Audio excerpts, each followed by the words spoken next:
Hello guys! So papunta tayo ngayon sa may firing range. Kita Scout Pongki kasi sila ang magbabayad via e-pass ng eto siya. Dito sa Vanta, ang pangalan Rutis Savu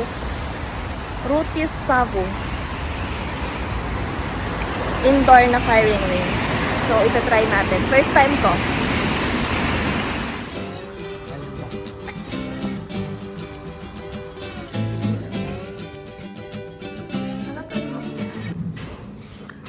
May appointment pupunta dito guys. Kailangan mo na mag-book in advance.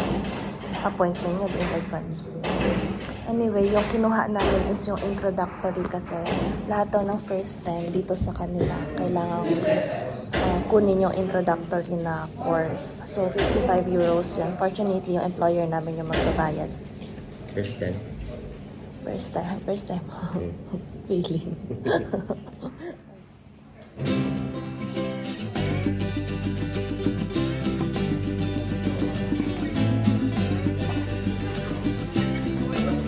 Ba?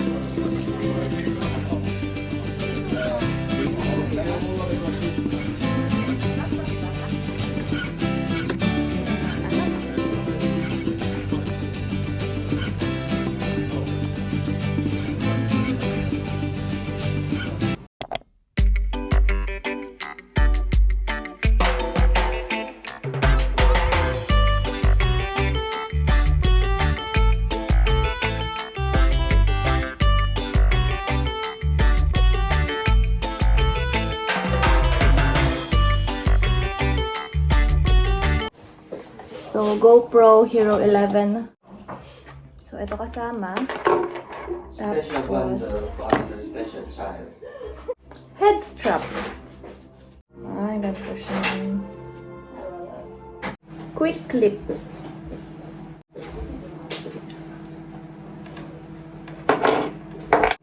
And batteries.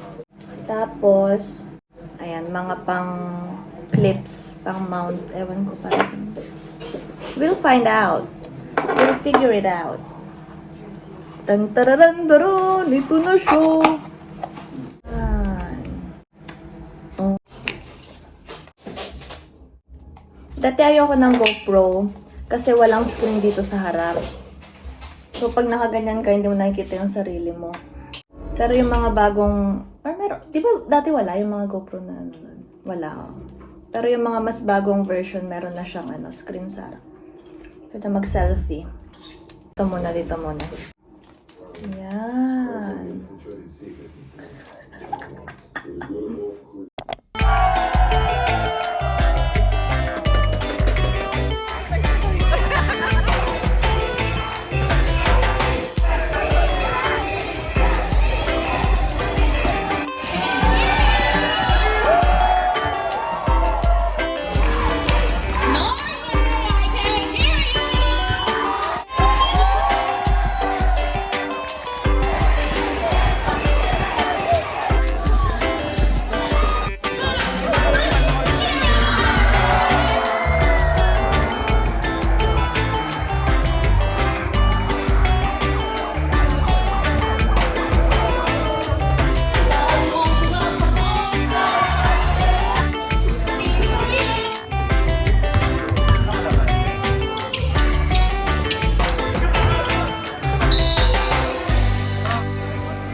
guys, so andito tayo sa may Kusiyarvi. Ito yung madalas na pinupuntahan para mag-savu sauna. So part siya ng Sipon National Park. Sa mga gustong magpunta dito mag-picnic, ito siya. Ayan, maganda yung place kasi merong mga designated grilling places. Tapos ito. Parang yung sa may Nuxio Park din. Pero ito parang meron siyang built na parang cottage na for grilling. Tapos beside the lake lang din siya. Tapos dun sa may sa kabilang part ng lake, doon naman yung may mga sauna. Savu sauna and Sahto sauna. Tapos may cafe din dun sa may bandang dun. Yan, dyan yung sa may kabilang part ng lake. May cafe and mga sauna. So, meron kami ditong ribeye, guys.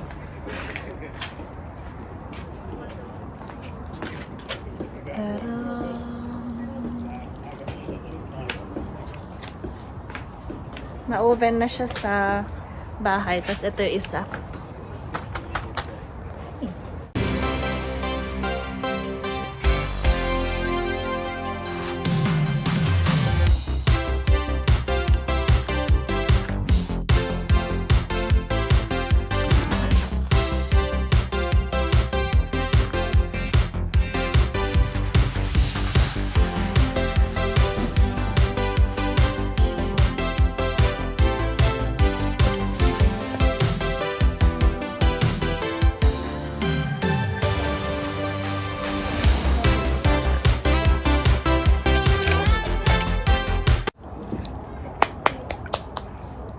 Siyempre, hindi kompleto kung walang kanin.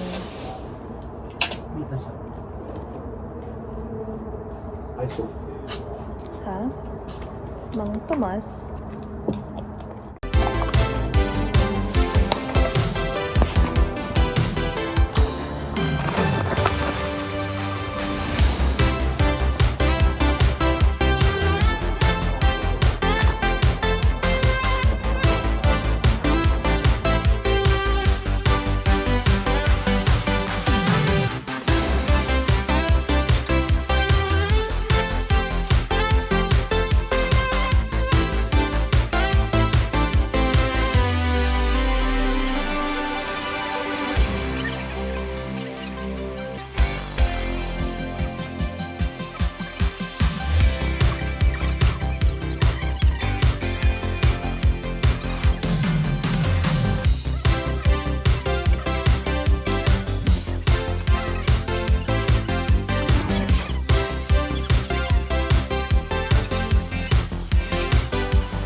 Hey guys, so ayun, yun yung ating life lately.